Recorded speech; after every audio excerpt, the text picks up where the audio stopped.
तोहरा मोहब्बत में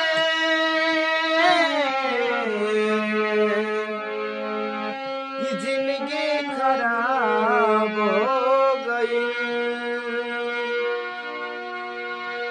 कि दिल जब से तोड़ा लू अकेले घर छोड़ा लू दिल जब से तोड़ा लू अकेले घर छोड़ा लू असंगतिया शराब हो गई कि तोहरा मोहब्बत में